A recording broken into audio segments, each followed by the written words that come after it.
తాకట్లో ఉన్న బంగారాన్ని విడిపించి ఆ రోజున మార్కెట్ ధర కట్టి మిగిలిన డబ్బును మీకు అందిస్తుంది కొమ్మూరి గోల్డ్.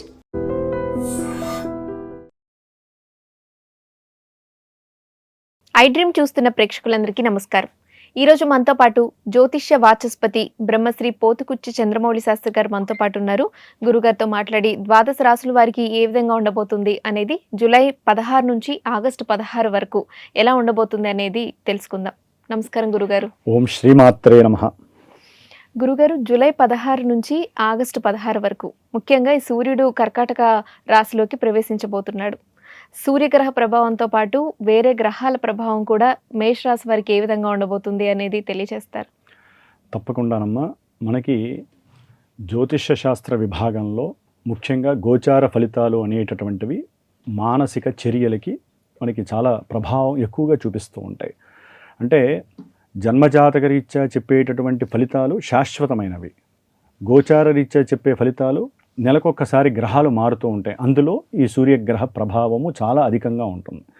ఎందుకంటే సూర్యుడు అనేటటువంటి గ్రహము ఆత్మకారకుడు. మిగతా గ్రహాలలో కుజుడు, బుధుడు, శుక్రుడు, ఈ 4 గ్రహాలు కూడా నెలకొకసారి మారుతూ ఉంటాయి. కాబట్టి సరే, కుజుడు 45 రోజులకు మారుతుంది. వీళ్ళ యొక్క ప్రభావాలు ఈ యొక్క రాశుల వారు, అంటే ముఖ్యంగా మానవుల యొక్క మానసిక చర్యల మీద అత్యధికమైనటువంటి ప్రభావాలు. అది విద్య, ఉద్యోగం, ఆరోగ్యం, ఏ విషయంలోనైనా సరే. మరి ఆరోగ్యం భాస్కరాదిచ్చేత అన్నారు కదా. మేషరాశి వారికి సూర్య భగవానుడు మరి ఇప్పటి వరకు కూడా వీరు అనుకున్నటువంటి ప్రతి కార్యక్రమంలో కూడా మంచి పదునైనటువంటి ఆలోచనల ద్వారా అంటే ఉన్నతమైనటువంటి అధికారులు కావచ్చు, వ్యక్తులతో కావచ్చు, వీరు చేసినటువంటి ప్రతి సిస్టమ్ కూడా చాలా పాజిటివ్గా ముందుకు జరిగిపోయిందని మనం చెప్పుకోవాలి. కానీ జూలై 16 నుంచి ఆగస్టు 16 వరకు కూడా ఈ యొక్క మేషరాశి వారికి సూర్యగ్రహ ప్రభావము ఈ కర్కాటక రాశిలో ప్రవేశించిన మొదల నుంచి కూడా నెల రోజులు కొంచెం ఇబ్బందికరమైనటువంటి పరిస్థితుల్ని కలుగజేస్తుంది. ఆరోగ్యపరంగా కావచ్చు, అనుకున్నటువంటి కోరికలు కానీ, లేకపోతే సంతానపరమైనటువంటి ఇబ్బందులు కానీ, అంటే ఏదైనా సరే రిలేటెడ్గా గవర్నమెంట్కి సంబంధించినటువంటి ఏదైనా కొన్ని కార్యాలు ఉంటాయి. అంటే కొంతమంది ఎవరైనా గృహాలు కడుతూ ఉంటారు. ఆ గృహానికి సంబంధించినటువంటి ఏదో రకమైన ఇబ్బంది ప్రభుత్వ పరంగా వీరికి నోటీసుల ద్వారా రావచ్చు. దాని పరంగా ఆర్థికంగా ఇబ్బందులు అనేవి వీరికి బాగా కలగడానికి అవకాశం ఉంటుందమ్మా. అలాగే గురుగారు, వివాహం, దాంపత్య అనుకూలత ఇది ఏ విధంగా ఉంటుంది తెలియజేయండి. ముఖ్యంగా అమ్మ, మేషరాశి వారికి ఈ వివాహ కారకుడు, వివాహ స్థానానికి అధిపతి అయినటువంటి శుక్రగ్రహము, ఈయన వలనే వివాహం అయినటువంటి వాళ్ళకి అనుకూలతలు ఉంటాయి. అట్లాగే వివాహం కానటువంటి వాళ్ళకి వివాహం కావాలన్నా శుక్రుడు పరమ పవిత్రంగా ఉండాల్సినటువంటి పరిస్థితి. మరి మేషరాశి వారికి ఈ రెండిటికి అధిపతి అయినటువంటి శుక్రుడు ఈ నెల రోజులు కూడా అటు ఇటుగా సింహరాశిలో 5వ స్థానంలో ఉండటము, తర్వాత ఈ ఆగస్టు 1వ తేదీ నుండి కూడా దాదాపుగా ఆయన మళ్ళీ కన్యారాశిలో నీచ స్థితిలో సంచరిస్తూ ఉంటాడు శుక్రుడు. అంటే పూర్తిగా శుక్రుడు నిర్వీర్యంగా ఉంటాడు. ముఖ్యంగా ఎవరైనా సరే మనోవాంఛలు కానివ్వండి, వివాహపరంగా వివాహం చేసుకోవాలని ఎవరైతే సంకల్పించుకొని ఆ ఇంట్లో విందు వినోదాలలో పాల్గొనాలి అని ఎవరైతే సంకల్పిస్తారో వాటిల్లో అగాధాలు విగాధాలు కలగడానికి అవకాశాలు ఉన్నాయి. ఎందుకంటే శుక్రుడు కేతువుతో కలవటము, మేషరాశికి అధిపతి అయినటువంటి కుజుడి చేత చూడబడడం వలన కుటుంబంలో కొన్ని విద్వేషాలు కలగడానికి, కుటుంబంలో కొన్ని ఆటంకాలు, ధనపరమైన ఇబ్బందులు, వీరి యొక్క వివాహము జరుగుతుంది అనుకున్నటువంటి వ్యవహారంలోనే వెనక్కి వచ్చేటటువంటి పరిస్థితులు చాలా ఉంటాయి.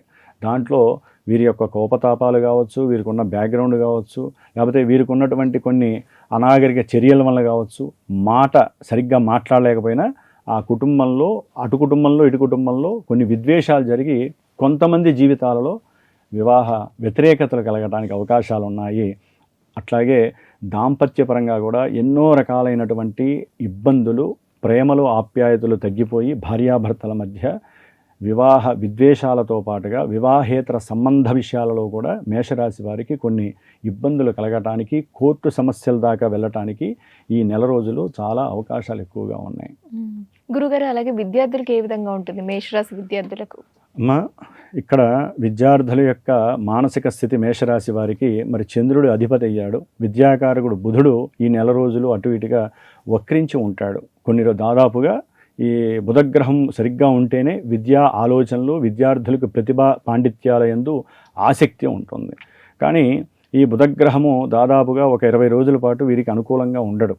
తర్వాత కొంచెం అనుకూలిస్తాడు. వీరి యొక్క జ్ఞానము అవన్నీ కూడా అనుకూలంగా ఉంటాయి. కాబట్టి రోజుకొక మార్పులు అనేవి వీరికి జరుగుతూ ఉంటాయి. గురుడు కూడా బలహీనంగా ఉండటం ద్వారా దానికి తోడు ఏలినాడి శని ప్రభావం మేషరాశి వారికి విద్యలో ఆటంకాలు, అట్లాగే అనుకున్న విద్యా ప్రవేశాలు జరగకపోవటము, ఇవన్నీ కూడా జరగడానికి మేషరాశి వారికి ఎక్కువగా అవకాశాలు ఉన్నాయి. వీరు అనుకున్నది జరగాలి అంటే దాదాపుగా వీరు ఈ నెల రోజుల్లో ఆగస్టు తర్వాత మాత్రమే వీరికి అవకాశాలు ఉన్నాయి అమ్మ. అయితే మీరు అన్నట్టుగా అదేంటి వివాహపరంగా కావచ్చు, విద్యపరంగా, అలాగే ఆర్థికంగాను మేషరాశి వారికి ఈ నెల సూర్యగ్రహ ప్రభావము, అలాగే ఏలినాటి శని ప్రభావము కాస్త అంతంత మాత్రంగానే ఉంది మీరు చెప్పినట్టు. ఉన్నాయి. కానీ ఈ నెలాఖరు తర్వాత కుజగ్రహ మార్పు అంటే ఆగస్టు 2 నుంచి, మరి మనం ఆగస్టు 15, 16 వరకు ఉన్నాం. ఆగస్టు 2 వరకు మేషరాశి వారు అనుకున్నటువంటి కార్యాలు ఏవైనా సరే, ఎందుకంటే ఆ రాశ్యాధిపతి కుజుడు బాగుండాలి. ఆయన ఎప్పుడు బాగుంటాడో ఆగస్టు 2 తర్వాత నుంచి మిథున రాశిలో ప్రవేశించినప్పటి నుంచి వీరికి ఉన్నటువంటి సాహసోపేతమైన నిర్ణయాలు, ఒంటరిగా వీరు తీసుకునేటటువంటి నిర్ణయాలు, ఆలస్యంగా అవుతున్న ప్రతి కార్యక్రమంలో కూడా ముందుకు జరిగేటటువంటి అవకాశాలు ఉంటాయి. కుజగ్రహ బలము మేషరాశి వారికి ఆగస్టు 2 నుంచి చాలా అమితంగా లభిస్తోంది. బుధుడితో కూడా సాంగత్యం ద్వారా వీరికి ఉన్నటువంటి ఆలోచనలు కానీ, వీరికి ఉన్నటువంటి అభీష్టాలు కానీ ఇంకా ఎక్కువగా ముందుకు నడిపించడానికి ఇటు కుజబలము బుధబలము అంటే ధైర్యంతో చేసేటటువంటి, తెలివితో కూడుకున్నటువంటి ఏ పనైనా సరే వీరిని ముందుకు తీసుకువెళ్ళగలిగితే, వ్యాపార విషయంలో కావచ్చు, ప్రయాణ విషయంలో కావచ్చు, ఆర్థికంగా కావచ్చు, ముఖ్యంగా ఆరోగ్యపరమైనటువంటి విషయాల్లో కూడా వీరికి కొంత ఇబ్బందులు తొలగి ముందుకు వెళ్ళే అవకాశం కలుగుతోంది. ఏదేమైనప్పటికీ కూడా గ్రహాల యొక్క స్థితిగతులు మనం తెలుసుకునేటప్పుడమ్మా గోచార ఫలితాలు మనకి ఒక్కోసారి 20% ఉంటాయి, ఒక్కోసారి 90% ఉంటాయి. కానీ ఇది కాదు, జన్మజాతకం చాలా గొప్పది. అయితే గురుగారు, ఈ సూర్యగ్రహ ప్రభావం వల్ల ఈ నెల రోజులు వారికి కాస్త కొన్ని సమస్యలు వచ్చేది ఉంది అని చెప్పారు. అయితే ఎటువంటి పరిహారాలు చేసుకోవడం వల్ల వీరికి బాగుంటుంది అనేది తెలియచేయండి. తప్పకుండా అమ్మ. ముఖ్యంగా మేషరాశి వారు ఎవరైనా సరే, ఈ రాశిలో ఉన్నటువంటి అశ్విని నక్షత్రం వారైనా, భరణీ నక్షత్రం వారు, కృతికా నక్షత్రము, అశ్విని నక్షత్రం వారైతే గనక గణపతి ఆరాధన చేయండి. భరణీ నక్షత్రం వారైతే గనక లక్ష్మీ, దుర్గా, సరస్వతి యొక్క ఆరాధన, లేకపోతే వీళ్ళ ముగ్గురుతో కూడుకున్నటువంటి దుర్గా చండీ అమ్మవారి యొక్క ఆరాధన చేయటం అత్యంత విశేషప్రదం. అది ఏ రకంగానైనా కానివ్వండి. ఇక కృతికా నక్షత్రం వారైతే కనుక విద్యాపరంగా కావచ్చు, గృహపరంగా సౌఖ్యం కావచ్చు, ఆరోగ్యపరంగా కావచ్చు, ఏ విధమైనటువంటి దీనికైనా సరే విష్ణువు యొక్క ఆరాధన అంటే సూర్యుడి యొక్క జపము, ఓం నమో నారాయణాయ, లేకపోతే ఓం సంసూర్యాయ నమః, లేదా ఆదిత్య హృదయం, ఈ విధంగా వీరు గనక చేసుకున్నట్లయితే వారి జీవితంలో కలిగేటటువంటి ఎన్నో ఇబ్బందుల నుంచి వైదొలిగి కాస్త వీరంతట వీరు ప్రోద్బలంగా ముందుకు తీసుకెళ్లేటటువంటి జీవన గమనాన్ని వీరు తయారు చేసుకునే అవసరం ఈ నెల రోజుల్లో కనిపిస్తోంది. ధన్యవాదాలు గురుగారు. శుభమస్తు.